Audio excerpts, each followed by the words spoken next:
Bueno, bienvenidas al Ateneo de Madrid.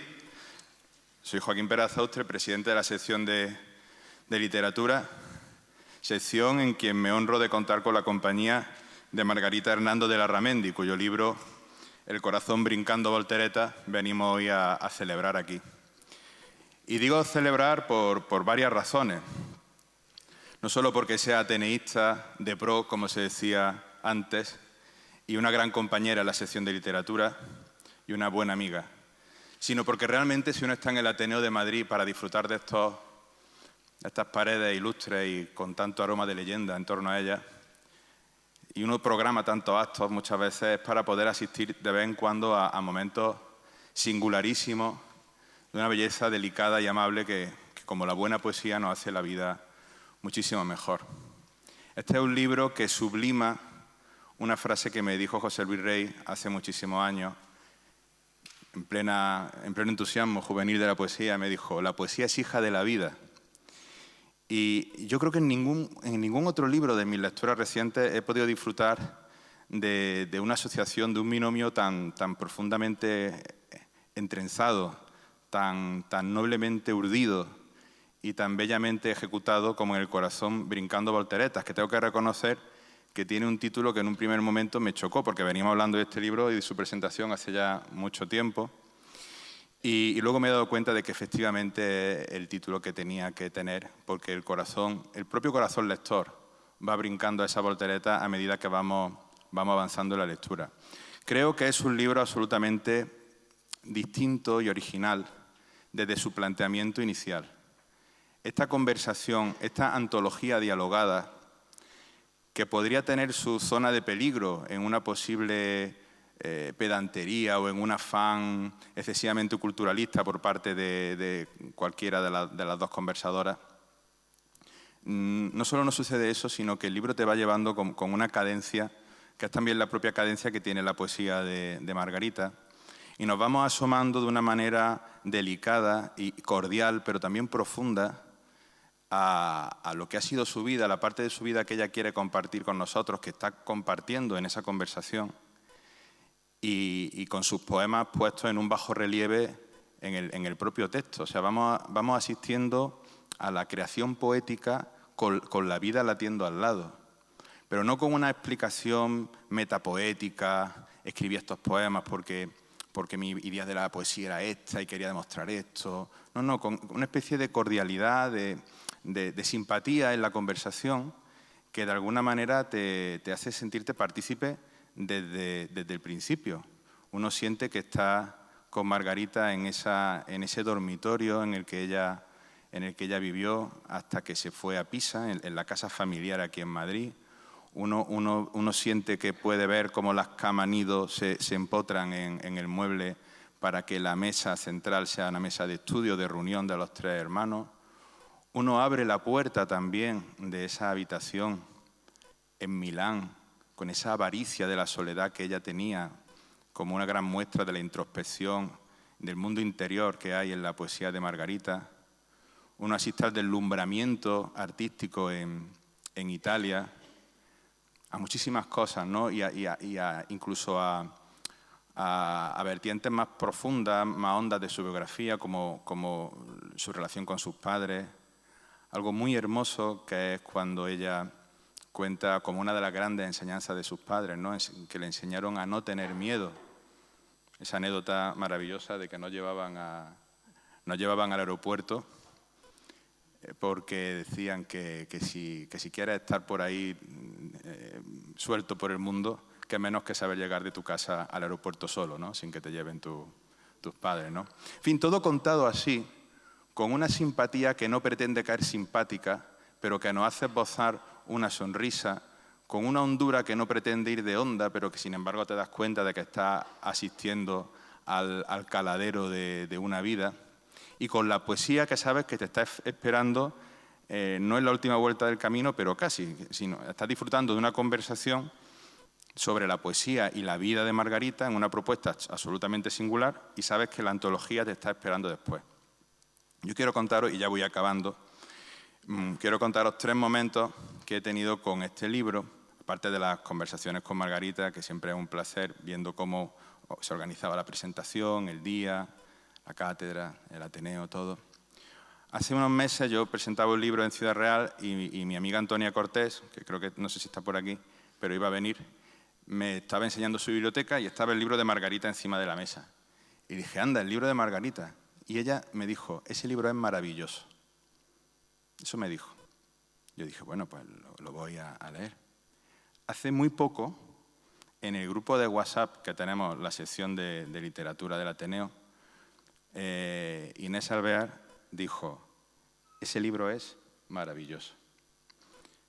Quiero decir que son dos lectoras en las que yo tengo, son dos lectoras amigas en las que yo tengo una profundísima confianza en su juicio, ¿no? Y luego me tocaba a mí, porque Margarita me tuvo la gentileza de dejarme el libro en la conserjería y este fin de semana lo he podido recoger y lo he leído en profundidad y os puedo decir que es un libro absolutamente maravilloso. En este escenario, en esta cátedra maravillosa, nos acompañan los presentadores de Margarita, que no soy yo simplemente os doy la bienvenida. Son Javier Zamora Bonilla y José Manuel Mora Fandos. Javier Zamora Bonilla es profesor de Historia del Pensamiento y de los Movimientos Sociales y Políticos de la Universidad Complutense. Y José Manuel Mora Fandos une a su condición de profesor de Lectura y Escritura en el Centro Universitario Villanueva su condición también de poeta, lo cual le da otra mirada también sobre la propia poesía de Margarita. Luego nos acompañará también a la guitarra Herminia Navarro. Yo para acabaré leyendo un poema porque le he pedido a Margarita que ese favor. Le he ofrecido un ramillete de poemas porque no hay nada peor que uno de los presentadores te pise el poema que tú tenías ganas de leer. Entonces, en estas cosas, uno pretende tener un detalle, pero lo que no quiere es meter la pata, ¿no? Entonces, bueno, desde esa prudencia pues, he consensuado con ella el poema. Ahora os lo leeré. Y solo quiero decir, como botón final, que este es un libro muy estimulante para un escritor. Creo que debería haber más libros como este. O sea, creo que debería haber más libros. Pasa que esto ha surgido de la generosidad de Margarita, de su temperamento, de su sensibilidad. No es fácil escribir este libro, porque uno se puede perder en circunstancias biográficas. Aquí está todo con una prosa, no prosa, es conversación, pero con un estilo impresionista, con detalles, con sutileza. Pero realmente es un género literario que seguro, no sé si lo habrás inventado tú, habrá precedente en algún sitio, porque de todo hay en todos sitios. Pero singularmente, de los libros que yo he visto, desde luego si he visto algunos, por ahí hay una mano que se levanta, la tenemos en cuenta, sin duda, o sea, hay precedentes. Este libro me ha parecido extraordinario porque asistir a la lectura interior que el poeta hace de su obra antologada y que la hace además en una conversación con una amiga de la infancia prácticamente, que conoce muchas claves familiares, muchas claves internas, me parece un auténtico lujo. Y creo que es un libro absolutamente estimulante, como os decía, y que puede dar lugar a muchos libros. Esto no significa que yo amenace con un libro semejante, pero desde luego sí que me parece un género en sí mismo y una idea pues, muy brillante. Voy a leer un poema que me entusiasma del libro de Margarita por el tratamiento que hace no solo de la palabra esternocleidomastoideo, que ya tiene mérito, sino por el tratamiento del cuerpo en relación con la pérdida, con la propia vida. No sé si recordáis, en Memorias de África hay un momento en el que Robert Redford le dice a Meryl Streep que no hay ningún poema en el que se hable del tobillo femenino, que seguro que sí hay, pero bueno, en ese momento en la película pues quedaba muy bien. El cuerpo como tal, el cuerpo en su extensión, en su complejidad orgánica, no siempre se trata con acierto en la literatura y no ya en la poesía. Y aquí está unido a un sentimiento tan hondo y tan doloroso y tan necesario para seguir viviendo como el duelo. El duelo por la pérdida de un ser amado, en este caso, pues la madre de Margarita. Yo le he pedido permiso para leer este poema y ella me ha asegurado que no tenía pensado leerlo, pero que no le molesta que lo lea yo. El título ya es muy esclarecedor. Tu nombre en una lápida carece de sentido. Y dice así. Yo no pienso en la sangre que corre por mis venas. ni hablo con las células que forman mis tejidos. No observo las enzimas que me hacen digerir, ni presto atención a mis latidos. ¿Discuto acaso yo con el duro esmalte de mis dientes? ¿Dialogo con el aire que todo el día respiro? ¿Pregunto a mis tendones? ¿Converso con mis genes? ¿Les narro tristes cuitas a mi bazo? ¿Me paro a contemplar mis ligamentos? ¿Bromeo con el oxígeno que nutre mis pulmones? ¿Hago planes con mi hueso escafoides? No. Yo no los veo siquiera, mas no vivo sin ellos.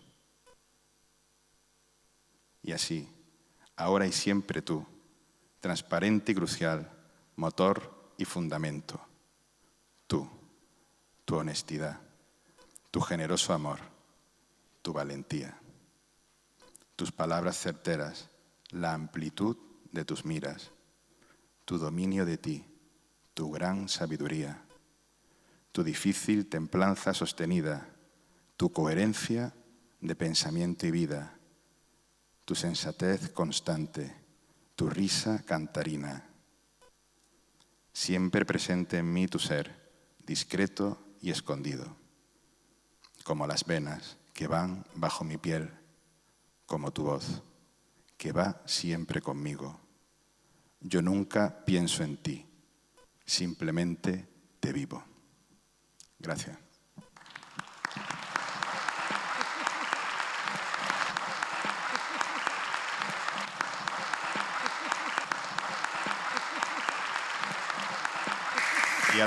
Y antes uno también se emociona. Y antes de pasar la palabra a Javier, quiero deciros que el famoso verso del esternocleidomastoideo me lo he saltado. Con la emoción. Estaba al final de una estrofa, así que os lo digo. En la enumeración física acaba de manera genial diciendo «de parto con mi esternocleidomastoideo». Bueno. En fin, que muchísimas gracias.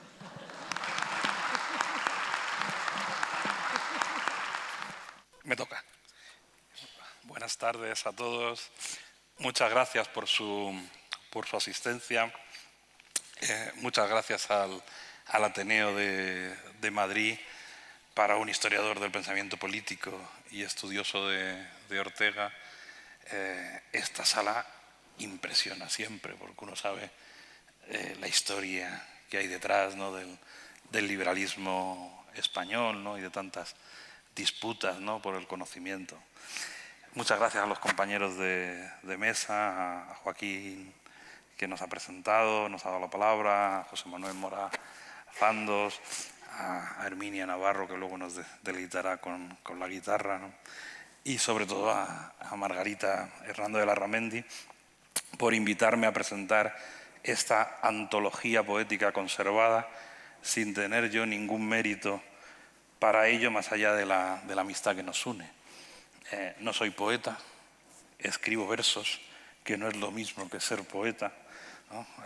En el bachillerato, en tercero, mi profesora de literatura nos puso como primer examen que escribiésemos un relato incorporando los temas de los milagros de Nuestra Señora de Berceo, ¿no?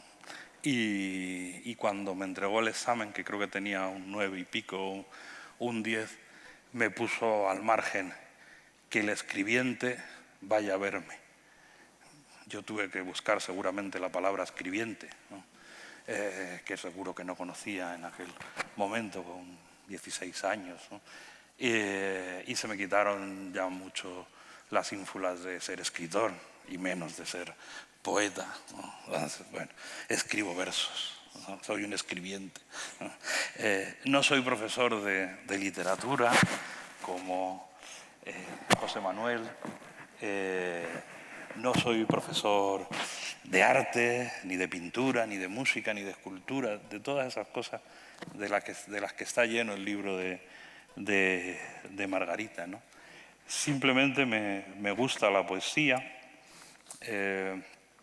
Yo de pequeño no leía nada, me gustaba estar siempre en la calle, me gustaba torear y que mis amigos hicieran de toro, Mi hermano había aprendido a leer antes de ir al colegio, con 5 años, con mi madre, y está todo el día leyendo. Y en la familia estaban muy preocupados porque yo no leía. Y hacia los 14 años, la crisis de la adolescencia, que me quedé un poco solo, me fui a una biblioteca que había como a 2 kilómetros de mi barrio, en Canilla, de la Fundación Caja Madrid, y había una estantería enorme de poesía y teatro clásico español. Y dije, bueno, ¿por dónde empiezo? Bueno, pues de izquierda a derecha y de arriba a abajo, ¿no? Y bueno, me lo leí todo en un par de años, ¿no? Y así, pues, aprendí algo, pero poco, porque en el fondo mis lecturas eran muy desordenadas, ¿no? Nunca, bueno, lo son en general, en casi todo, ¿no? Pero en esto más especialmente, ni sigo las novedades literarias, así que en el fondo tengo poco criterio para juzgar, ¿no? Bueno, les decía que el único mérito para presentar el libro de Margarita es la amistad, que no es que me parezca un mérito menor, ni mucho menos, ¿no? Pero Margarita pudiera haber elegido a alguien que de verdad entendiera y no a un diletante, ¿no? Luego, leyendo el libro, he ido viendo que hay muchas coincidencias que nos unen y que muchas de ellas las desconocía, ¿no? Bueno, esta no la desconocía, ¿no? El amor a la poesía como una forma de vida, de sentimiento. Quizá yo, por decirlo con un no sea principalmente un sentidor, ¿no? Más que un historiador o un filósofo. Una forma de entender la poesía como intento de comprensión del mundo, de guía y orientación en él, ¿no? Luego hay otra cosa también importante, ¿no? Que compartimos poetas. Eso es una cosa importantísima y magnífica. A mí cuando alguien me dice, me gusta la poesía, enseguida le pregunto, ¿quién es? ¿No? Dime quién es, para ver si estamos en sintonía. Garcilaso, del que dices que es uno de tus preferidos, San Juan, el inexorable, dices Quevedo, que es el preferido mío, Bécquer, Machado, Miguel Hernández, Octavio Paz y otros muchos, porque ella cita en muchas lenguas y sobre todo en italiano, ¿no? en su libro. Así.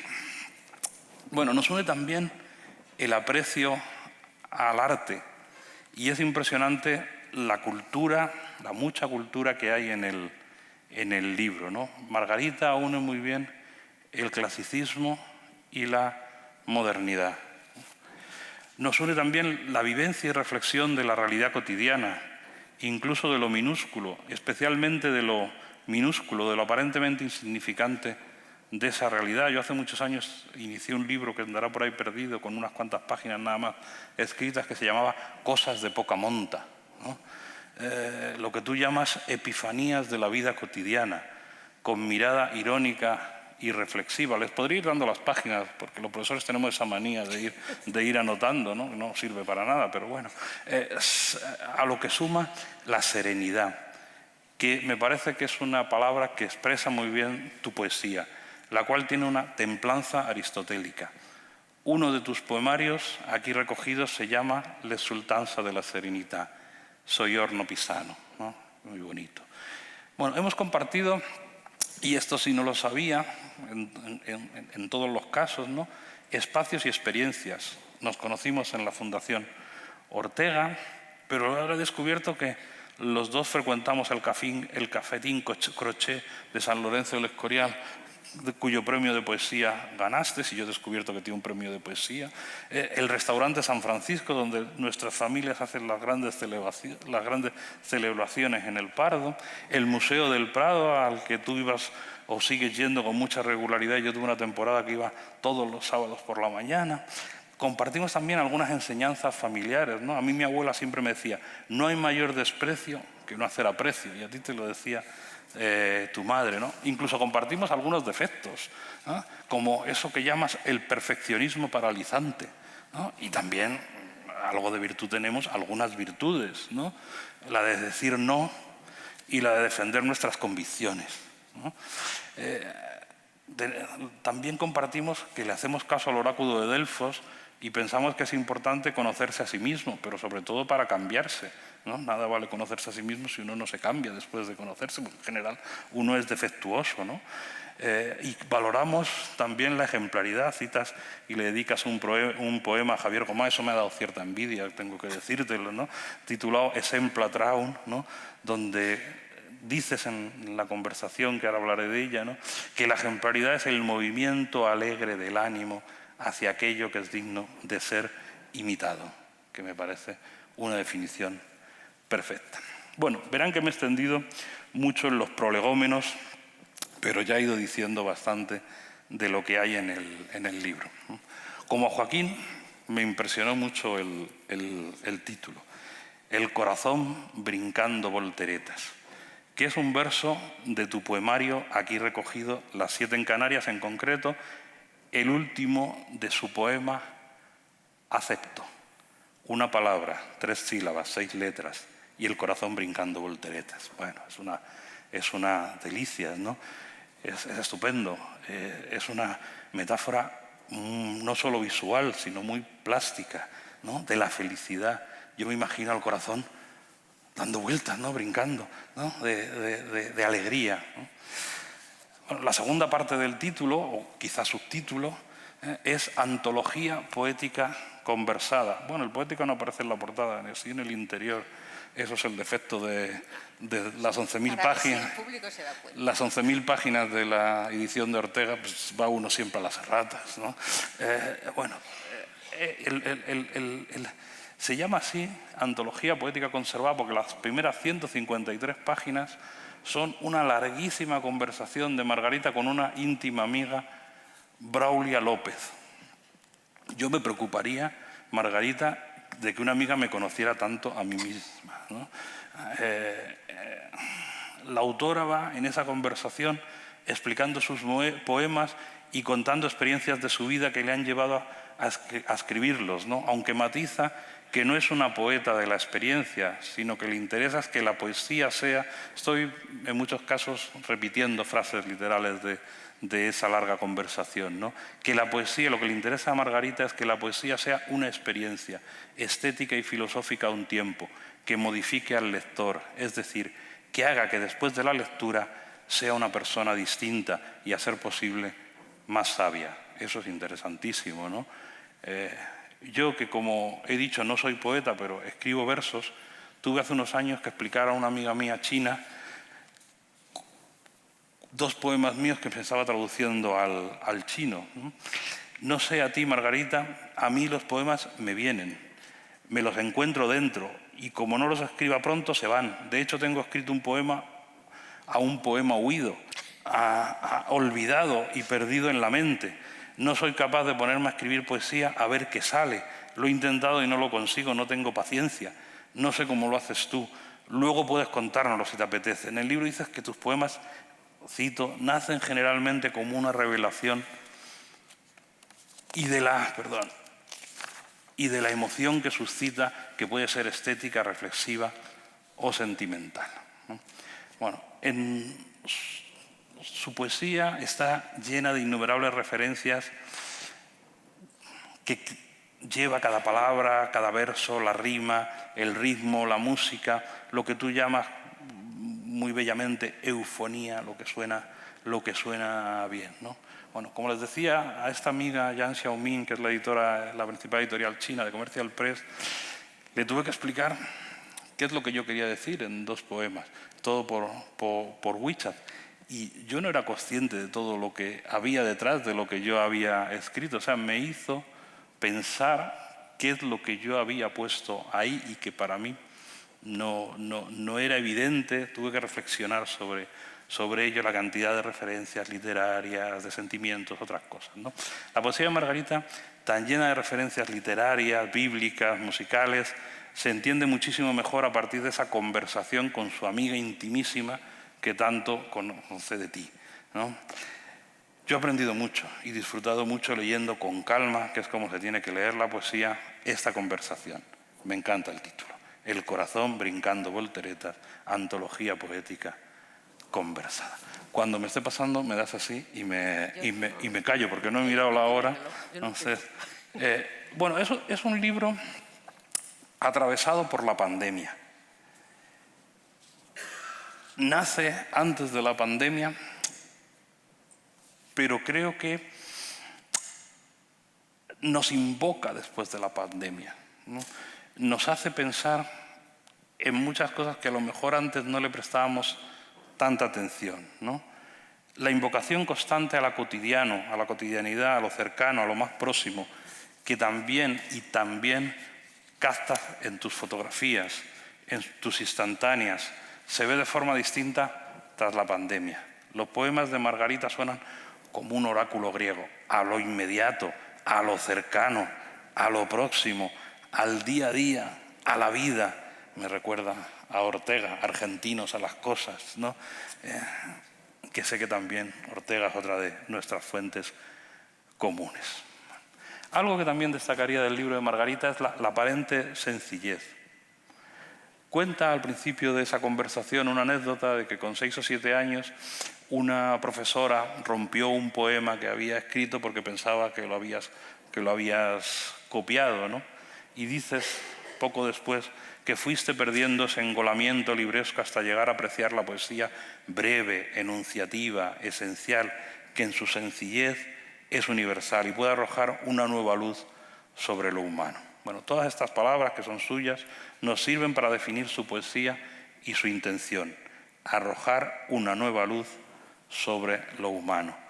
Con su poesía, Margarita intenta transformar el mundo, de alguna manera, aunque sea mínimamente, ¿no? Y cita en un momento a Austin, mi referencia en este caso sería Quentin Skinner, ¿no? El carácter performativo del habla, eso lo digo yo, pero tú dices que la palabra, además de servirnos para describir fenomenológicamente la realidad, nos sirve también para transformarla, ¿no? Y con tu poesía intentas, aunque sea mínimamente, transformar esa realidad. Margarita destaca de su poesía esa capacidad de producir un efecto que nos toque, que nos conmueva, que suponga una revelación para nosotros, que nos haga sentir, pensar, entender o ampliar nuestra visión del mundo. Dice, a eso aspiran mis poemas. La poesía nos une y nos permite llegar a todo el mundo por la universalidad de las emociones sinceras. Otro aspecto que destacaría de su libro, de su poesía, es la brevedad, que, como bien señalas, no viene dada. Construir la brevedad es un gran trabajo. Lo bueno, si breve, creo que es Gracián, ¿no? 2 veces bueno, de citas, ¿no? También destaco, y aquí hay muchos, el cariño a tu familia, los muchos poemas que dedicas de una u otra forma a tu madre, ya se ha citado, a tu padre y a tus hermanos, a tu hijo, a tu marido Antonio, ¿no? Bueno, cualquiera que conozca a Margarita sabe que es el mejor departamento de marketing de su familia y de la Fundación Ignacio de Larramendi. No hay ningún acto que acontezca en el entorno familiar que no te lo haga llegar, que te insista para que vayas, ¿no? Bueno, porque para ella, y esto también coincide con Ortega, la vida es empresa, ¿no? La vida es nuestra principal empresa, nuestro emprendimiento, ¿no? Un emprendimiento que tenemos que hacer desde la ética de la responsabilidad y también desde la ética del entusiasmo. El primer título que pensó para su libro era Alegría y libertad. Sobre todo la libertad interior, esa alegría templada que implica la lecella, ¿no? El descubrimiento de la verdad que produce ese placer interior, ¿no? Y dedicas un poema a la joie de vivir, ¿no? La alegría de vivir. Voy ya terminando, ¿no? Rescatando algunas frases o versos que me han embriagado y me han hecho pensar. Una es el gozo inexplicable del eterno comienzo. Es una frase, no me acuerdo si es un verso, lo cita, es maravilloso, ¿no? A mí me recuerda a esos versos de Quevedo en su famoso poema Llama minta al campo en amoroso desafío, donde dice Quevedo, fuéramos cada instante nueva amada y amante, ¿no? El amor instante, ¿no? Saber vivir cada momento de la vida como si fuera ese eterno comienzo, ¿no? Con la ilusión de todo comenzar, ¿no? Otra frase que destacaría es: hay versos que te habitan. Bueno, yo creo que a todos los que, y aquí seguro que todos leemos poesía, a todos los que leemos poesía hay versos que nos habitan, ¿no? De nuestros queridos poetas, ¿no? Hay versos que todos llevamos dentro. Yo cuando tenía memoria me sabía muchos poemas de memoria, podía recitar a Garcilaso o a Quevedo de memoria, ¿no? Ahora casi siempre me falla algún verso, me lo invento. Y esos versos me han servido muchas veces, y estoy seguro que también a Margarita, para guiarte en la vida, ¿no? Me han servido de invitación, de orientación, perdón. Y finalmente, el poema Discóbolo, ¿no? Que no voy a leer, pero que concluye: y me hizo prisionero de su eternidad. Es una frase, todos tenemos seguro la imagen de la escultura del discóbolo, ¿no? Es una frase que a mí me ha recordado a la idea del escorzo en el arte de Ortega, ¿no? Que en el caso de Ortega no tiene exactamente el mismo significado, ¿no? Sino es cómo el arte tiene la capacidad de captar un instante de la vida, un momento de realización, pero que no petrifica, sino que capta el vivir, capta la vivencia de ese instante. Por eso, en el prólogo al pasajero de José Moreno Villa, Ortega ve en el arte, en este caso en la poesía, pero luego lo dice también para la pintura, una forma de captar la realidad ejecutándose, ¿no? Ahí está la idea del yo ejecutivo, ¿no? No el yo de la conciencia, sino el yo viviente, el yo que va haciendo vida. Bueno, pues la poesía de Margarita creo que nos invita a vivir, y eso creo que es, sin duda, pienso, no solo creo que es una gran enseñanza. Así que muchas gracias por haberme hecho disfrutar tanto con tu libro. Muchas gracias.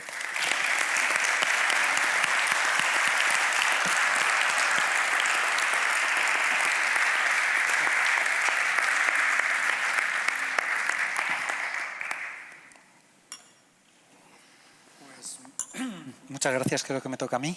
Sí.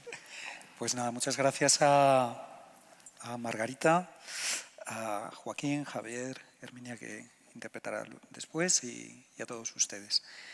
Yo este libro lo conozco casi hace un año, ya lo pude leer y ya intercambiamos algunas impresiones y ya me impresionó y me gustó mucho. Y bueno, ahora pues ha sido ocasión de hacer la relectura y estaba estos días intentando ordenar las impresiones porque no era fácil. Es decir, bueno, ¿qué puedo contar? Contaría tantas cosas, ¿no? Y entonces voy a intentar llegar, si queréis, un poco oblicuamente para ir como desgranando mis impresiones del libro. Me acordaba de una frase del cineasta David Mamet que dice que no vamos al cine para olvidar, sino para recordar. Y recordar quiénes somos. Y tiene que ver mucho con el libro. Ya digo que estoy ahora atacándolo oblicuamente, llegaré. También me venía a la mente una frase que creo que es de Unamuno, que en algún momento dice que la literatura nos enseña a ver lo que estamos viendo. Lo que estamos viendo, lo que acabamos de ver en nuestras vidas, o vimos hace tiempo, pero lo vimos solo a medias, lo vimos en penumbra, lo vimos de algún modo inconscientemente. Entonces, la literatura nos enseña a ver, a saber, y esto tiene mucho que ver con el libro de Margarita, ¿no? Pero creo que también, y esto es una cosa que tengo un amigo profesor de filosofía que siempre dice que las cosas solo se saben si se saben decir, ¿no? Y entonces en un examen, cuando el alumno no sabe decirlo, entonces no te lo sabes, ¿no? Y es fulminante. Y creo que es verdad. Las cosas solo se saben si se saben decir, pero son las cosas que todos sabemos, pero hace falta que alguien las diga. Poetas, escritores, profesores, filósofos, amigos, ¿no? Siempre hay esa persona que un día te ha hecho ver lo que tú antes veías pero no acababas de ver porque él o ella lo ha sabido decir, ¿no? Y quiero traer una idea un poco así rapsódicamente como estoy haciendo ahora, pero prometo que llego al libro de Margarita, y es la idea del símbolo. El símbolo en el sentido etimológico griego, de ese poner juntas cosas, ¿no? Y la literatura es simbólica como aquel papel que en la antigüedad se rasgaba en dos partes, o un plato, o un sello. Algo que luego cada persona se llevaba a su parte, ¿no? Y que cuando se reunían las dos partes aparecía ese momento de acontecimiento, de identidad, de felicidad de quien estaba roto, de quien estaba confuso, quien estaba perdido, y cuando se volvían a juntar las dos partes del símbolo, aparecía ese significado nuevo, y entonces se descubría que el mendigo era hijo del rey, ¿no? Que hacía falta unir esas dos realidades y entonces aparecía la verdad, ¿no? La literatura es, el autor tiene una parte, el lector tiene la otra parte. Se vuelve a dar el símbolo. Y entonces es cuando leemos, cuando vamos con nuestra parte de lectores y decimos, anda, yo también, ¿no? Y esto pasa en el libro de Margarita, ¿no? Que lo leemos y de algún modo decimos, se ha despertado en mí ese conocimiento que estaba como dormido, pero que ha hecho falta esa otra parte del símbolo y ahora podemos juntarlas, ¿no?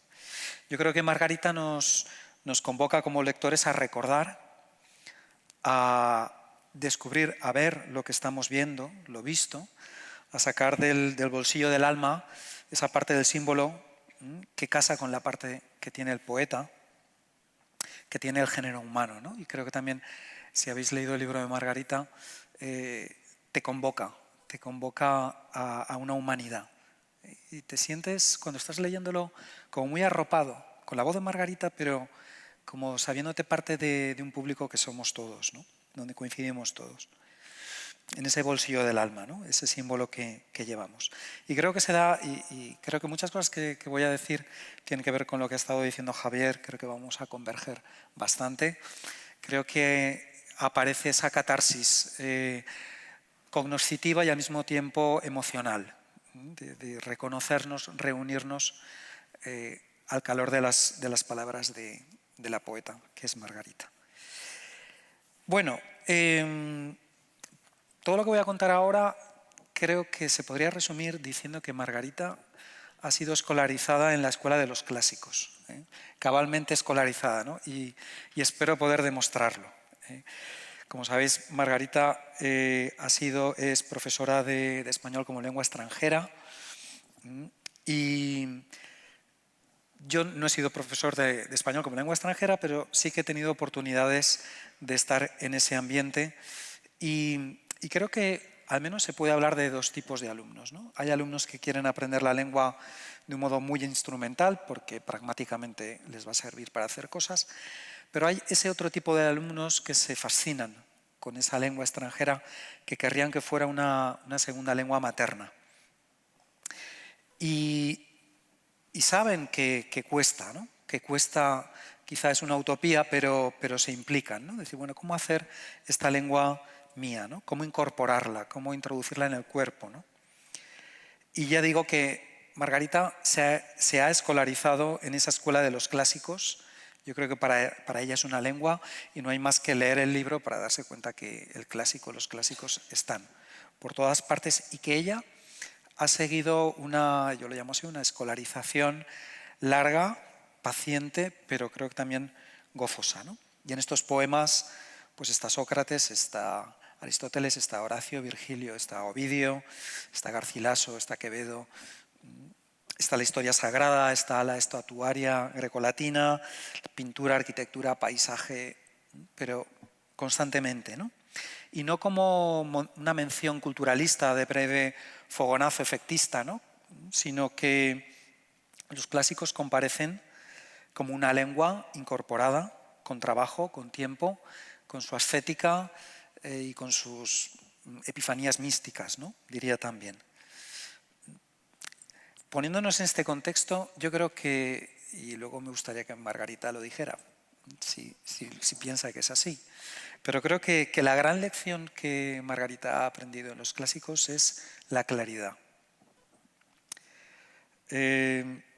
Los clásicos, desde los griegos, nos han legado como patrimonio esa estética de la luz, de la claridad, que la tenemos hasta hoy. En el diálogo con Braulia López, en esta parte del libro tan jugosa, se nos cuenta que Margarita se ve en esa estética de lo que Luis Alberto de Cuenca llama la línea clara, refiriéndose al símbolo, o refiriéndola como símbolo del estilo de Hergé en Tintín, ese modo de dibujar, ¿no? Me venía a la cabeza también lo que José Luis García Martín llama la poesía figurativa. Y creo que eso está totalmente en la tradición clásica y que está en estos poemas. Ese yo lo llamaría perfilar esmerado de las figuras, de las situaciones interpersonales, de las acciones, de los estados anímicos, muy bien perfilados, ¿no? A mí me gusta llamarlo una estética del aire limpio, de la atmósfera despejada, o si queremos, me gusta verlo así, del patio recién llovido y nuevamente iluminado, que nos pone en lo instantáneo de las cosas. Creo que Javier antes se refería a esto, de la realidad que todos los días estamos viendo, pero como lavada, ¿no? Con ese aire velazqueño, ¿no? que está entre medio, que nos permite ver de nuevo lo que siempre estamos viendo, ¿no? Pero al final, el misterio, ¿no? Yo creo que si habéis leído los poemas de Margarita, pues está esa, ¿cómo decirlo?, esa dinámica donde en el primer verso, en los primeros dos versos, se nos ingresa inmediatamente en algo que es claro, es diáfano. Ya estamos allí, ¿no? Sea algo muy físico, sea algo anímico, sea algo sentimental. Como ya aparece en el libro, ¿no? Esa ilustración de los jardines de la Villa Médicis de Velázquez, ¿no? Que lo vemos, inmediatamente estamos allí, pero en la medida que estamos, empezamos a ver lo que al principio no veíamos tan claro y empezamos a descubrir esa diafanidad. Margarita no pierde el tiempo, sobre todo si tiene una cámara fotográfica en las manos. Esto muchos seguramente lo sabréis, y creo que en su poesía está, ¿no? Ese transporte inmediato a donde tenemos que entrar para el poema. Luego, esa continuación del poema donde Margarita nunca divaga. Nos sabemos llevados como lectores por la vía de lo esencial, lo ceñido a la esencia. Ella en ese prólogo, largo prólogo conversacional, reivindica a Mies van der Rohe cuando habla de lo menos es más, ¿no? A mí me gusta recordar lo que decía Henry James, de que en arte la economía es belleza, y creo que es el mismo pensamiento, y ahí está, ¿no? Ahí está. Lo ceñido a la esencia, el discóbolo o Laoconte, ¿qué sobra ahí? No sobra nada, ¿no? No sobra nada. Yo creo que es esa misma estética de la claridad, de la esencia, de lo ceñido, que está en los poemas de Margarita. No hay nada sobrante. Si hubiera algo sobrante, inmediatamente lo notaríamos. No hay nada redundante que hiera nuestros ojos, ¿no? Y entonces llegamos al final que yo creo en arte, yo lo llamo la zona dorada, que es siempre con Margarita especialmente luminosa. Esa zona dorada que en las artes secuenciales, la literatura, la música, el cine, es esa zona donde se va a dar la epifanía final, se tiene que dar, la estamos esperando, nos han llevado allí, ¿no? Ese don de sentido que se va a revelar y donde va a comparecer lo difícil de decir, donde los lectores vamos a saber mejor lo que ya sabíamos. Ese lugar de la sorpresa, ese lugar de la iluminación, donde, y creo que aquí lo podemos muy especialmente comprobar en los poemas más breves de Margarita, en esos haikus o esos poemas que tienen esa lógica del haiku, donde el tercer verso va a ser siempre definitivo.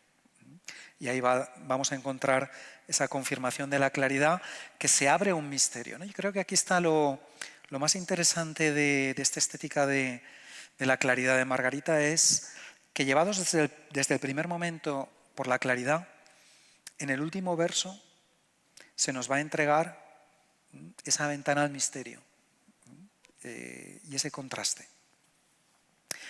Creo que otro aprendizaje de Margarita en la Escuela de los Clásicos tiene que ver con la dicción clásica. La experiencia como filóloga de Margarita, su formación lingüística es claramente sólida y conoce muy bien nuestra lengua, la lengua que hablamos, desde esta perspectiva. Pero creo que ese conocimiento está perfectamente resellado por una experiencia de leer, una experiencia de escribir, de escuchar, de conversar. Y esto es lo que notamos en los poemas de Margarita, ¿no? Esa dicción que yo digo es clásica. Hay una cualidad oratoria, oral, bien asimilada, que trae su prosodia justa, que transmite esa conexión inmediata con el lector, ¿no? Y quiero decir que este modo de entonar los poemas está bien anclado en esa comprensión, y ahora me voy a poner un poco filólogo, práctica del grupo fónico español, de esa unidad temporal de entonación con un mínimo sentido, que en nuestro idioma se sitúa pues, entre las 8 y las 11 sílabas. Cuando estás leyendo los poemas de Margarita, sabes que estás en esa casa, ¿no? En esa casa del grupo fónico español, en esa casa de la dicción bien dicha, perdonad la redundancia, y estás en casa, ¿no? Esa casa fónica, ¿no? Y que es la casa de nuestros clásicos latinos y españoles, bien comprendida, que está en la base de la métrica clásica, ¿no? Y Margarita, que es una aplicada poeta, maneja con mucha oportunidad y sin embaramiento, sin pomposidad, esas combinaciones de heptasílabos y endecasílabos, ¿no? Que sería tan fácil porque esto es un material radioactivo, esto es muy peligroso, ¿no? O sea, te metes con el endecasílabo, con el heptasílabo, pones el acento en sexta y ya lo tienes. Dices, sí, pero te puede salir una cosa absolutamente arcaica, embarada. Dices, bueno, ¿esto dónde va? Bueno, pues seguro que habéis tenido la experiencia al leer los poemas de Margarita, de que hay una naturalidad que fluye, ¿no? Una naturalidad, una justeza. Y esto es haber sido, como decía antes, es muy bien escolarizada en los clásicos de nuestra tradición métrica, ¿no? Porque no se nota nada pesado, nada pomposo, todo lo contrario. Esa fácil dificultad, o al revés, esa difícil facilidad que tiene Margarita para meternos en esos cauces y sabernos en casa, pero en casa en el sentido de sabernos en zapatillas al lado de Garcilaso, o de quien sea de nuestra tradición. Que antes se dijo, ¿no? Esa llamada poesía de la experiencia, que en el caso de Margarita es, yo diría, experiencia de la poesía, experiencia de la actitud vital poética, ¿no? De quien mira el mundo con poesía. Pero mira ese mundo inmediato. Otro rasgo de esta escuela de los clásicos, yo diría que en Margarita se recoge eso que dice Gadamer, ¿no? Hans-Georg Gadamer, el filósofo de la hermenéutica, que dice que el clásico habla a todos los presentes históricos. Todos los presentes históricos se sienten interpelados por el clásico y se sienten llamados a responder. Y es un diálogo. Y yo creo que Margarita lo ha comprendido muy bien, ¿no? Y no esconde su presente para dialogar con los clásicos. No se va a no se sabe qué idealidad historicista, ¿no? Para decir, bueno, entonces yo, sino que en sus poemas, respondiendo en diálogo con los clásicos, aparece esa vida que seguro que todos los que estamos aquí, sin dificultad, podemos reconocer, volver a conocer como nuestra vida, con lucidez, indicándonos una ventana abierta hacia algo más, a una trascendencia.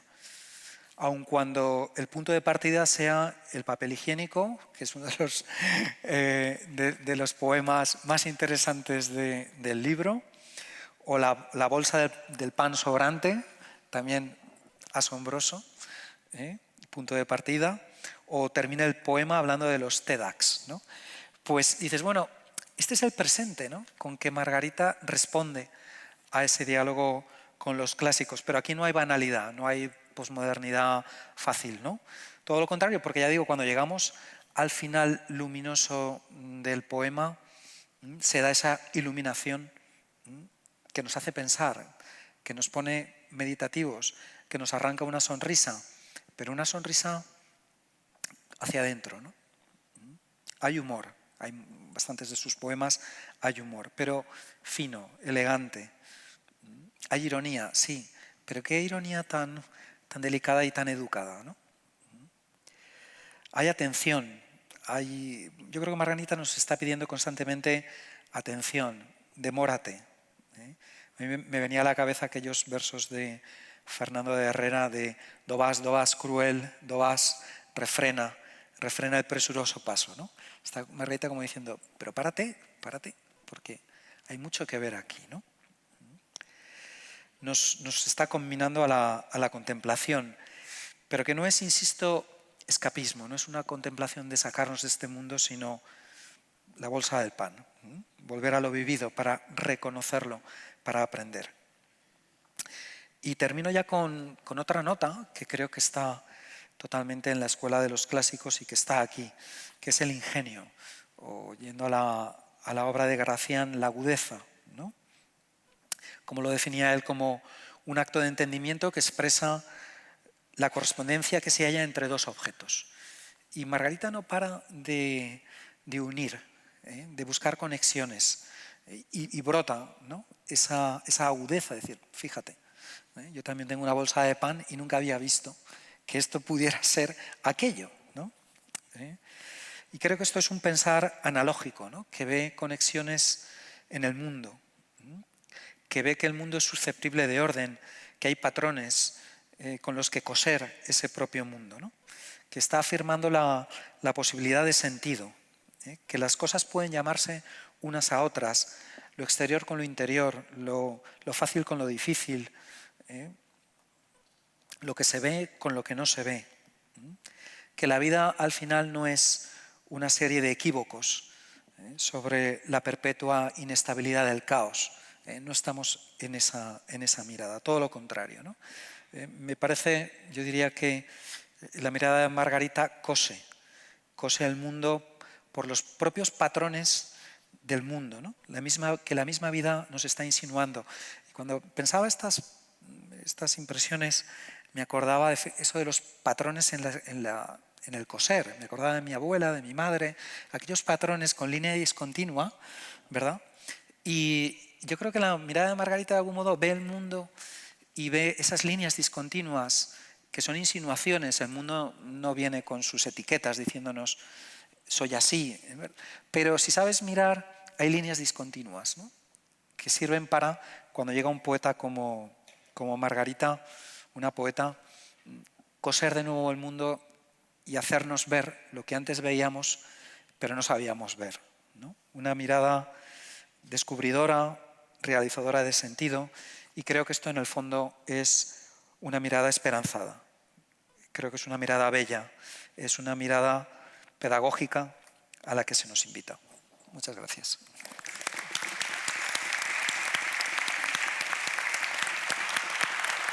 Gracias.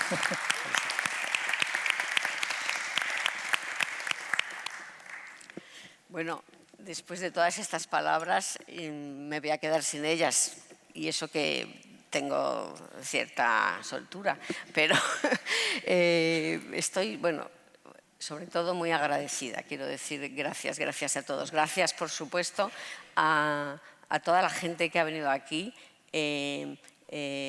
a pesar del día que es, a pesar de todas las tentaciones de un víspera de festivo y de las múltiples obligaciones de cada uno, y realmente es algo que tengo que agradecer. Gracias, Joaquín, porque bueno, tus palabras han sido realmente amables y enriquecedoras. Gracias, Javier, gracias, Juan Manuel, y gracias al Ateneo, claro. Gracias al Ateneo por permitirme estar aquí, que además de por todo lo que habéis dicho, lógicamente, lo que significa el Ateneo y lo que significa la tradición,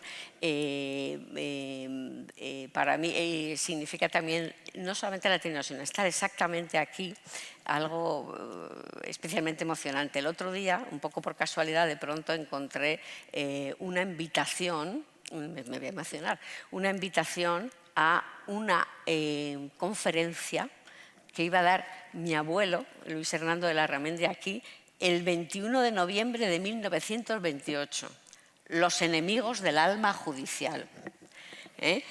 Y entonces, al ver eso, de pronto me acordé que hace muchos años, en este caso no tengo ni la fecha ni siquiera el motivo de lo que se hablaba, pero que estuve ahí en esos asientos escuchando a mi padre hablar aquí. Y después me di cuenta de que también en el año 17 había estado mi hermano Ramón hablando aquí, presentando su proyecto Río de Hielo en Groenlandia. Y, por último, me di cuenta que en esta misma sala,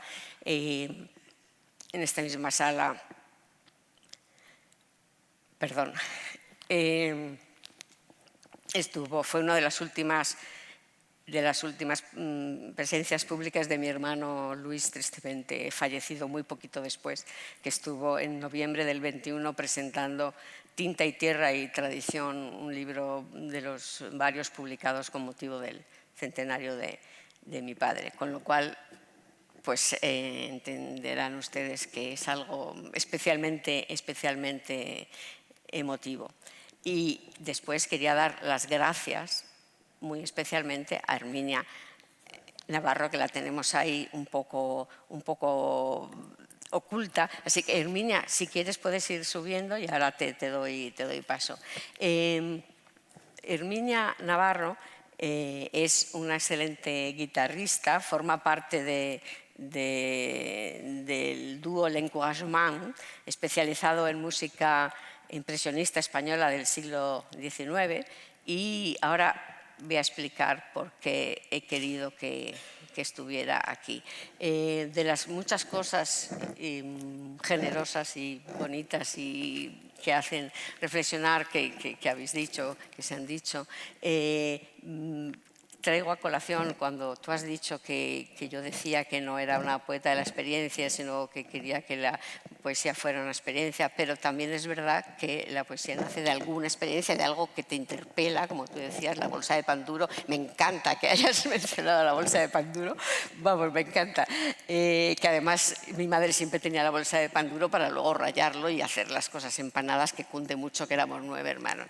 Entonces, ahora yo la tengo, pero pues es otra vida. Entonces se la veía ahí un poquito abandonada la bolsa de pan duro. Bueno, pues entonces estos momentos de emoción, que son los que luego uno trata de trasladar, que sí que es verdad que esa emoción, ese momento especial, sí, emoción, podríamos decir, como también se ha dicho, pues podía venir de muchas cosas, de la literatura, del arte, de situaciones, pero también de situaciones reales. Y entonces yo quiero compartir con todos vosotros, con todos ustedes, una experiencia que para mí fue muy importante y que además me al mismo tiempo que la disfruté, me puse, digamos, en el lugar del otro, que es algo que en algunas de mis poesías, sobre todo en las de la parte en la que son monólogos de personajes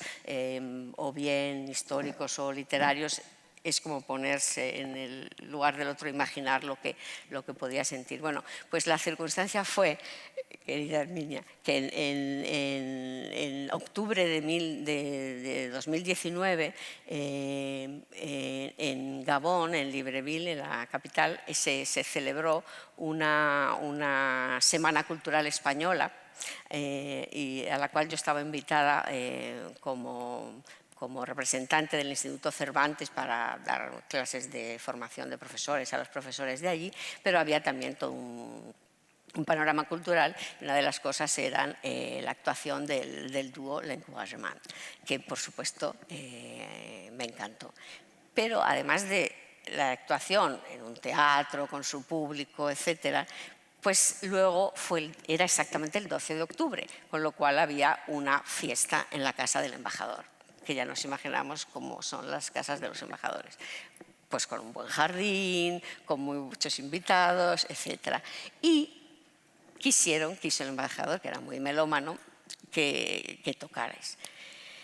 Y hubo un momento en que Herminia se encontró allí, digamos, este era el porche y luego todos los jardines y las cosas, y se encontró tocando los recuerdos de la Alhambra de Tárrega, y nadie le estaba haciendo ningún caso. Pero yo, que estaba allí cotilleando la casa del embajador, porque siempre uno aprovecha, ¿no? Entonces yo estaba justo al ladito y me quedé, me apoyé así en la puerta y me quedé. Y de alguna manera es como si ella tocara para mí y como si yo pues, fuera como una comunicación directa, que bueno, todavía me emociono al recordarlo. Y me pareció que ella merecía atención, porque tú lo has dicho, para mí una de las cosas fundamentales es la atención. La atención. Si hay algo con este afán de sintetizar, tiene mi poesía es esa de síntesis, pero que parte de la atención, y que yo, volviendo a la familia y a mi madre, resumiría con lo que ella decía, que decía: no se puede ir por el mundo como una maleta. Es decir, que las maletas pasan por los aeropuertos y no se enteran de nada, sino estando abierto, ¿no? Estando en el mundo. Y por eso yo quiero hoy devolverle esa atención a Herminia y pedirle que, por favor, toque, y a todos ustedes que estén muy atentos para, digamos, devolverle lo que tenía que haber tenido en esa ocasión. Así que, Herminia, por favor.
Bueno, muchísimas gracias, Herminia, y me siento reconfortada porque tú decías antes como dar algo, bueno, a mí haberle restituido esta posibilidad de que su voz musical se escuche me parece fantástica, me he vuelto a emocionar, imagino que todos ustedes. He dicho que quería dar las gracias, ya he dado, pero hay algo que no he dicho, porque del libro no sé qué decir porque habéis dicho muchas cosas y todas, la verdad, muy buenas. Pero no habéis hablado tanto no se ha hablado tanto del libro, del objeto libro. Entonces, como veis, ya bien ha dicho que soy muy buena publicista, es un libro muy bonito, extraordinariamente bien hecho, bien cuidado. Aquí tiene por dentro, tiene, además de estas dos partes, tiene una parte interior con algunas reproducciones. Por ejemplo, debería estar, no sé si está en la sala, debería estar la autora de este dibujo, que es la extraordinaria artista Irene Prada. ¿Por qué quiero hablar del libro en cuanto objeto? Desde luego es una satisfacción poder haber reunido todo lo que yo quería comentar, todo lo que quería decir mi obra con un formato idóneo. Entonces, este libro aquí pone La empresa de la vida. La empresa de la vida en realidad no es una editorial. Digamos que mi madre me enseñó que si yo quería algo, que lo hiciera yo. Entonces, nadie me iba a hacer este libro. Es decir, que yo decidí hacerlo yo, con ayuda de la generosidad de muchas de las personas que están aquí, porque hice una campaña de crowdfunding precisamente para permitirlo. Y después conté con la suerte, porque eso sí que es suerte, porque eso no se paga, porque si lo tuviera que haber pagado habría sido imposible, de contar con Antonio, mi marido, que es el que realmente ha hecho la edición, que creo que es fantástica, muy cuidada. Y además también aparece una foto aquí que la ha hecho Telmo, mi hijo, con lo cual digamos que queda todo muy en familia. Esta parte de la parte gráfica me gusta especialmente, acabo de comentar lo de los dibujos, porque voy a decir digamos, los tres poemarios que he publicado para comentar los títulos, porque vienen al hilo de lo que estamos diciendo. El primer poemario se llamaba Las palabras perdidas, que dentro tenía una subparte que era el tiempo detenido. Las palabras perdidas, tú ya has citado que está Discóbolo, has citado Laocoonte, Moisés, me decías tú, me has comentado antes, que era esta cosa que considero muy importante, que es, cuando decía lo de la experiencia, no es solamente la experiencia propia o la emoción propia, sino ser capaz de ver la emoción de otro o la experiencia de otro. Entonces, hacerse uno con lo que esa persona podría sentir, ¿no? Y luego leeré algo de esto. La parte del tiempo detenido, pues justo lo que estabas diciendo, José Manuel, de calma, detención, reflexión, las cosas. Me ha gustado que usara lo de analógico, efectivamente, analógico. Espacio real está ahí. Después, y por eso a esto viene lo de los dibujos, publiqué en Italia también algo muy bonito, que era un poemario bilingüe, pero que hice yo la traducción. Entonces era el que se titula L'exultanza de la serenità soggiorno pisano, que traduje como el exultante gozo de la serenidad, estancia pisana, que era este juego, ¿no? El gozo exultante de la serenidad, que parece como una contraposición. Y ese libro, como digo, era bilingüe y era o sea, en una parte la parte italiana y en otra española. Y le di un ejemplar a Irene, y como es una artista, pues en su ejemplar ella lo dibujó, y cuando lo vi dije ¡ih!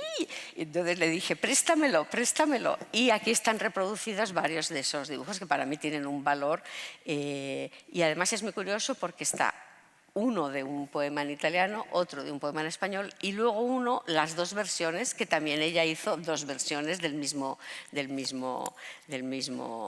dibujo. Que por cierto, mira, como no sabía muy bien cómo hacer y quiero leer, pues de lo que voy hablando lo voy leyendo.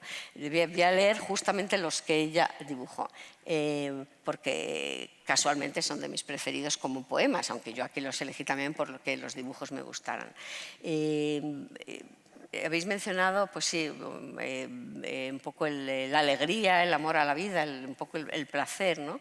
Y uno de mis poemas favoritos es uno que dice: me sigo asombrando de no tener un chewing gum por corazón, de que se duela con cada estiramiento, de que se hinche con tantísimo esfuerzo y no le guste sentirse masticado. Pero sobre todo, y esto es bueno, me sorprende que no pierda sabor. O sea, el amor por la vida a pesar de todo. Y también, por cierto, ahora que leo este poema, veo una cosa que en una ocasión me parece que alguien me comentó, pero ahí no ha salido, que es todos tenemos nuestros pequeños vicios o cosas que nos gustan más, y en mi poesía hay muchos, esta especie de entre guiones, ¿no? Como incisos que para mí son muy importantes porque dan como una llamada al propio autor y al propio lector, y un parar y decir, ojo, soy consciente de lo que estoy diciendo y tiene otra cosa. Y justamente el que está al lado aquí reproducido, esto lo digo para que le entren ganas de comprar el libro, porque es muy bonito. Este está en italiano, bueno, lo voy a leer en italiano, y aquí el dibujo es una especie de bicicleta con una figura así, che seria io che dicevo, lo voy a leer in italiano perché è il che tengo da mente. Urla di gioia in piedi sulla bici, a tutta velocità, lungo Borgo Stretto la mia allegrezza va. Es decir, que voy ahí por Borgo Stretto, que es la calle principal de Pisa, en la bicicleta, disfrutando, ¿no?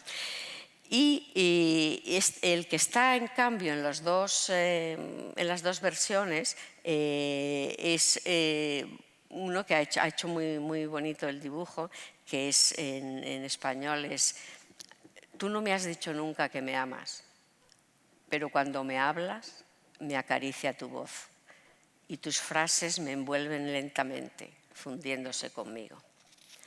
Bueno, y el último, este lo tengo que leer en español. El último lo voy a leer porque es uno de mis preferidos. Es que estaba yo diciendo a ver cuál leo. A ver, página 121. Este me parece muy importante porque efectivamente la poesía como algo que pueda transformar el mundo, no tanto la poesía, eso que has dicho, Javier, no tanto la poesía, o sea, el resultado, sino un poco el planteamiento, la actitud, ¿no? Del mismo modo que poder imaginar lo que piensa otro, creo que a todos nos vendría muy bien en la vida personal y ya no digamos política, etcétera, ¿no? El ser capaz no solo de ver lo propio, sino entender por qué las otras personas ven las cosas de una manera, ¿no? Pero también lo decías, el conocerse a uno mismo, efectivamente luego cambiarse, porque si solo se conoce uno, anda que no hay cosas que en fin. Y entonces a mí este me parece, no sé si es bonito o feo, pero a mí me parece muy importante. ¿Y quién no reconoce en el profundo azul infranqueable de su propia conciencia haber sido, al menos una vez, el más mezquino y ruin de los mortales? He aquí la tristeza del hombre y su grandeza.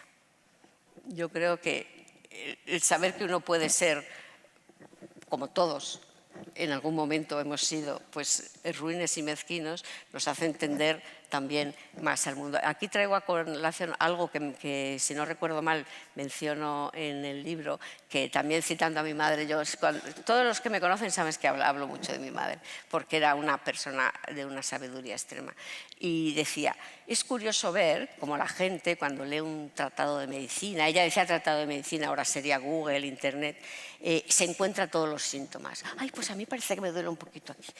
En cambio, cuando se encuentra un tratado de moral, encuentra todos los síntomas en el vecino.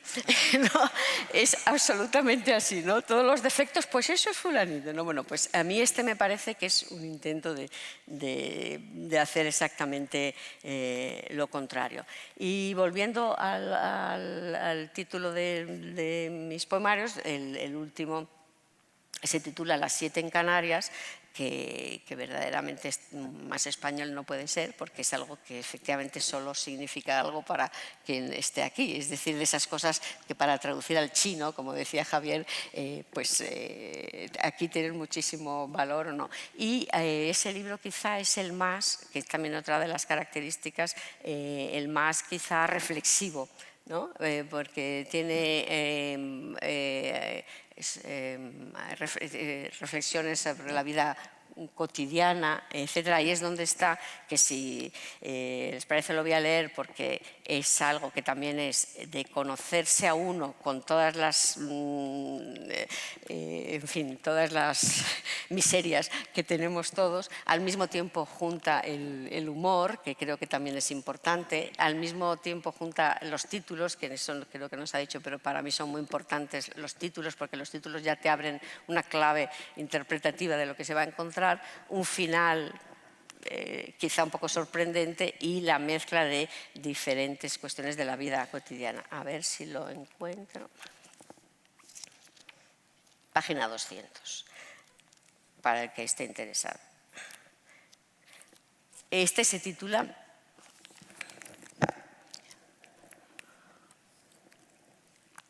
Antídoto de andar por casa. ¿Cuánto le debemos a algunos urbanitas irredentos a las tortitas con nata con sirope de fresa que hacen en las cafeterías de la cadena Vips? ¿Cuántas veces esa bomba energética ha evitado el incontrolable estallido de una devastadora frustración? Empalagoso TEDx, más TEDx eficaz. Bueno, que quien me sigue por Instagram, porque desde hace unos años tengo Instagram como repositorio de las 200.000 millones de fotos que hago, y es una manera de por lo menos seleccionar, y entonces de vez en cuando quien me sigue, es decir, una amiga que me sigue mucho, o sea que bien, pues sabe de qué voy, porque cuando ve que aparecen unas tortitas con nata con sirope de fresa de la cadena Vips, dice, ¡ay, aquí hay tomate!, ¿no? Pero es que verdaderamente cumplen su labor. Y está bien saberlo, está bien saber que aunque no son muy buenos para la salud, el dulce y los hidratos de carbono funcionan y hay que utilizarlos como una herramienta más. Bueno, pues ¿qué otra cosa me gustaría decir o qué leer? Porque yo creo que ahora lo que es interesante es que yo lea, no ya que hable, que ya he hablado mucho. A ver, como no sabía cuál leer, también he pedido ayuda a algunas personas y me han dicho un poco cómo era lo de peticiones del oyente. Entonces, sobre todo de las que me han dicho, voy a leer algunas que me interesan especialmente. Bueno, ya que he hablado tanto de mi madre, no podía dejar de leer uno muy bonito que además me lo ha sugerido José Manuel. A mi queridísima madre. Al abrir la ventana no te supe y seguí erróneamente buscando con la vista. Tampoco mis manos te encontraron, ni mi voz entendió tu silencio. Me envolvía, sin embargo, tu presencia segura y al forzar, asustada la respiración, comprendí que eras el aire. A ver, ¿cuál otro puedo leer? Por ejemplo, también de emociones, de sentimientos que yo creo que pueden ser compartidos por todos. el de la ducha. Efectivamente, la vida cotidiana tiene mucha presencia. A mí me gusta. A ver, a mí me gustan también, cuando digo que me gustan, es que yo me leo como si no los hubiera escrito yo y me gustan. No es ninguna tontería. Quiero decir que hay cosas que uno dice, pues no, o no tengo nada que ver, o dices, es que lo leo como si fuera de cualquier otro, ¿no? Y eso de poemas, de versos que nos habitan o poemas que nos habitan, a mí me pasa con otros, pero también me pasa con algunos míos que me habitan, ¿no? Entonces, a ver, un momento, perdón, página 112. Creo que son cosas que todo el mundo ha sentido alguna vez. Se titula Eternidad en la ducha. Inmersión en lo eterno. Cuando salgo del baño renovada, aprecio con sorpresa que el pan está todavía tierno. Solo la rutina me devuelve a mi tiempo. Porque ese momento ha sido un momento de eternidad. Y justamente al lado está, que tú has citado el último verso, que también es de mis preferidos. Hay días en que el aire se escapa y los pulmones se llenan de albas estivales, del gozo inexplicable de un eterno comienzo.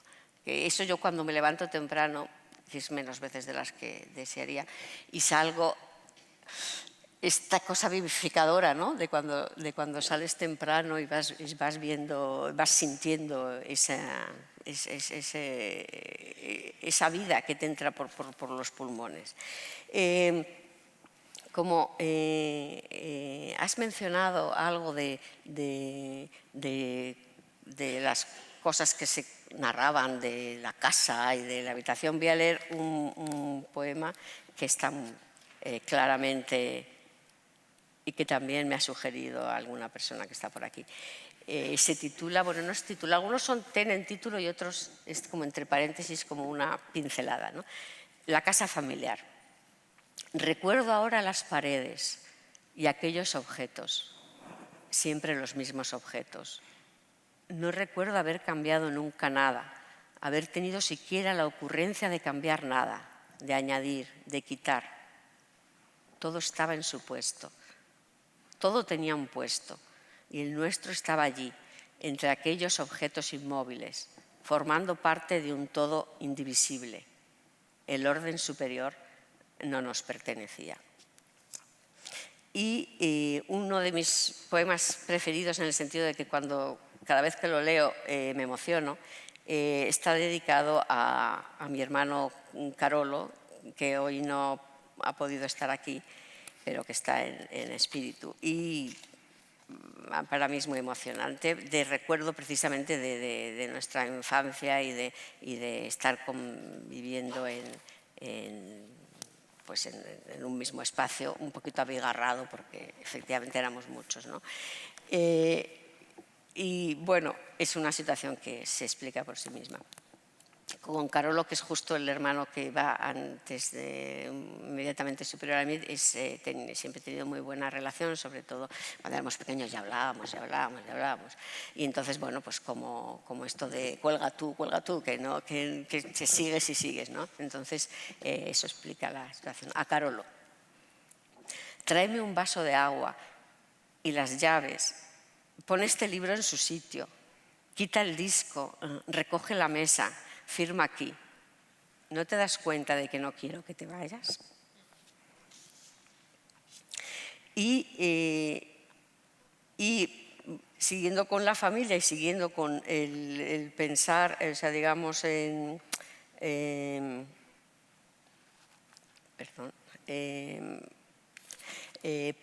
ponerse en el lugar de otro, para vivir la experiencia ajena, interiorizándola, ¿no? Pues también está que se titula Transgroenlandia 1986, que bueno, pues está dedicado a mi hermano Ramón, que es el que precisamente ahora mismo está en Groenlandia. Y no sé yo si a mí me gusta o no me gusta, pero él durante muchos años lo ha tenido pegado en su habitación y me dijo: Margarita, eres un genio. Y yo, lo que dice mi hermano, va a misa. Y entonces es muy breve, efectivamente es muy esencial, y dice: blanco y desnudo, hielo imán, bruma o vértigo, camino. Bueno, yo es que no sé qué hora es, porque yo podemos todavía, ¿no? Vale, pues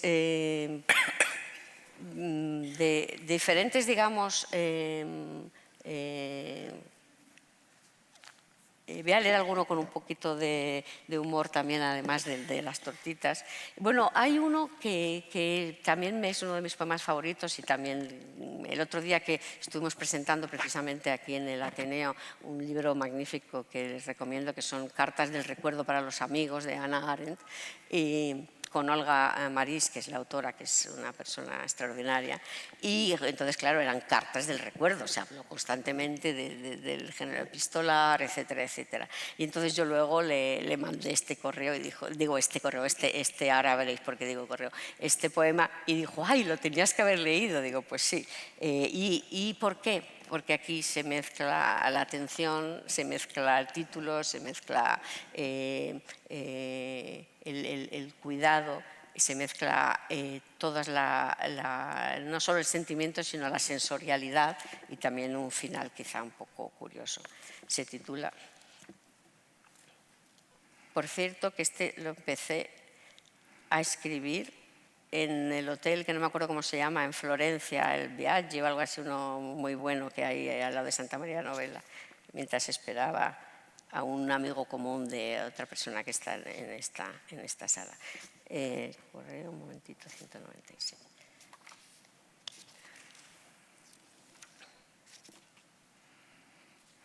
El correo electrónico, dedicado a la memoria de McLuhan.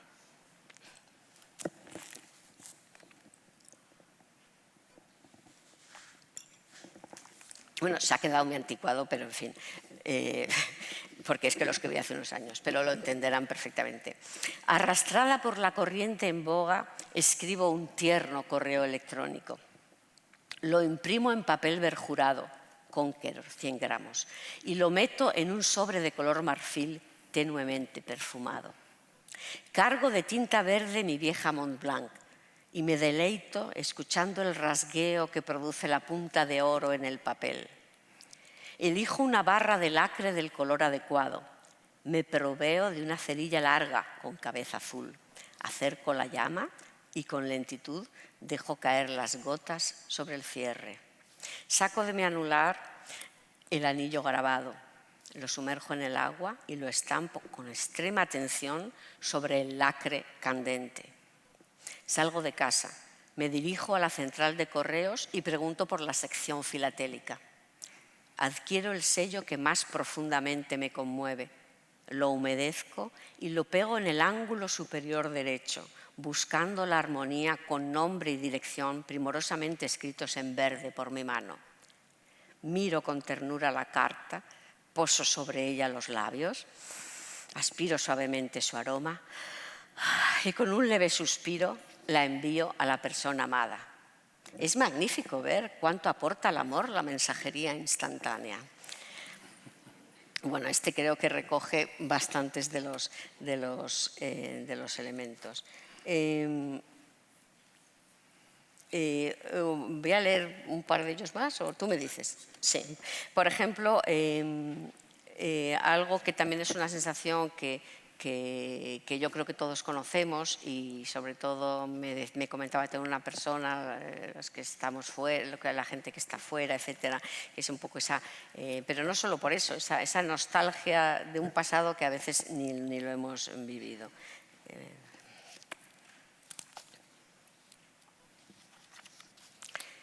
Bueno, perdón mi mala pronunciación en inglés, porque tiene un título en inglés que es jugando con esta famosa canción, Killing Me Softly with This Picture. Cuán inútilmente os he buscado, vivencias ajenas que nunca han sido mías. Cuán desesperadamente he anhelado esa vida intuida, ese pasado vuestro que hoy emerge del color desvaído de un viejo álbum de fotos familiar. Qué absurda nostalgia de vida imaginada, letal melancolía por lo que yo sin duda nunca he sido, por lo que ellos sin duda ya no son, al ver un álbum. Y quizá para terminar, Pues para terminar, voy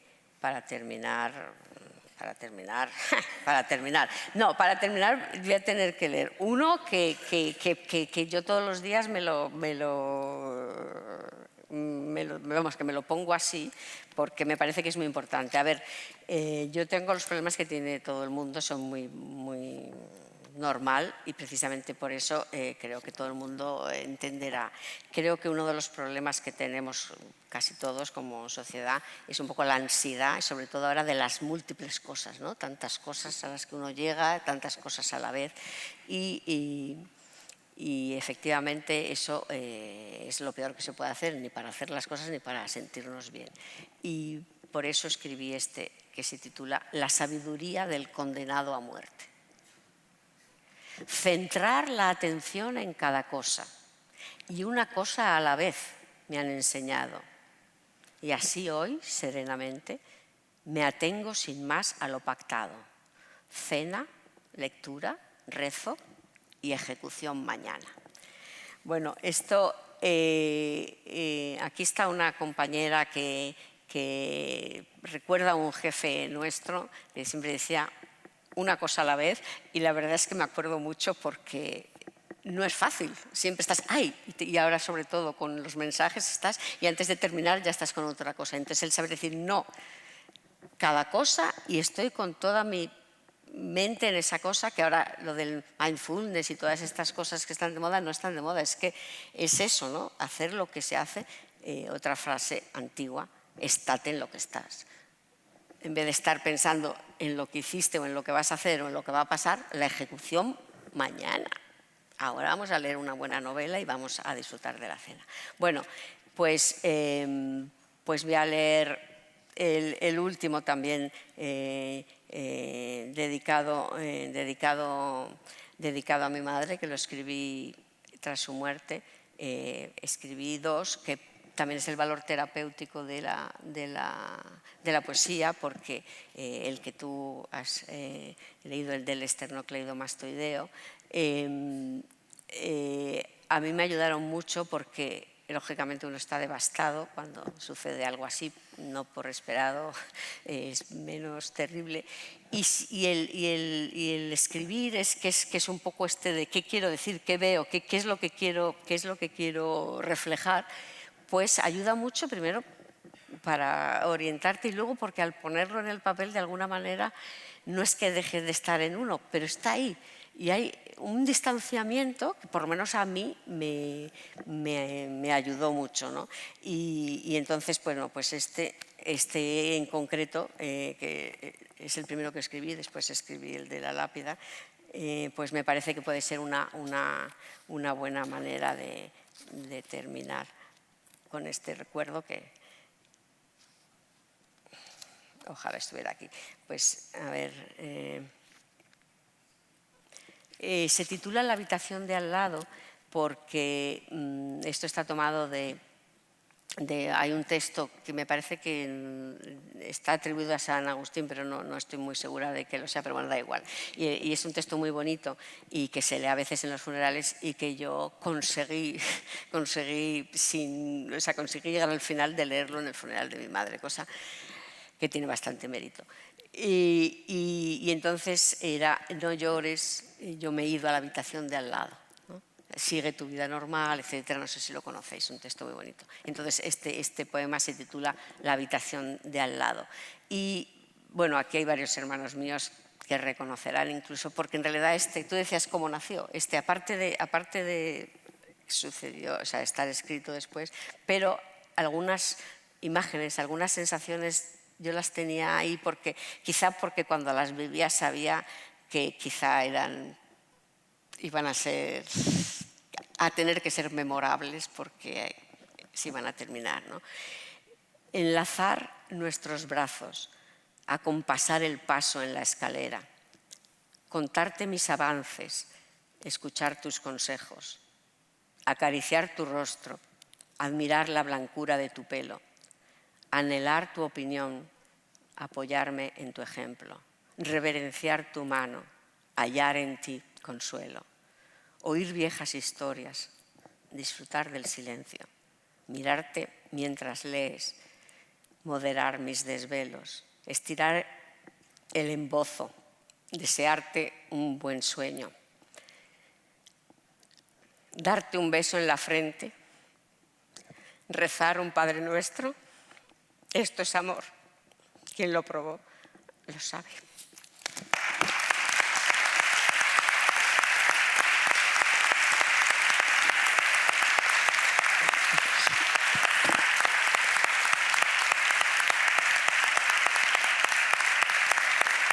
Muchas gracias, Juan.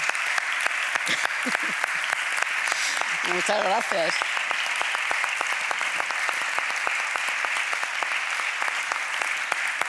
No, basta, basta.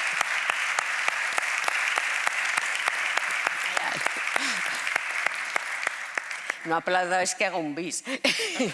No, pues yo creo que les agradecemos a todos su presencia y ya damos por finalizado. Pues muchísimas, muchísimas gracias de verdad. Muchísimas gracias. Adiós.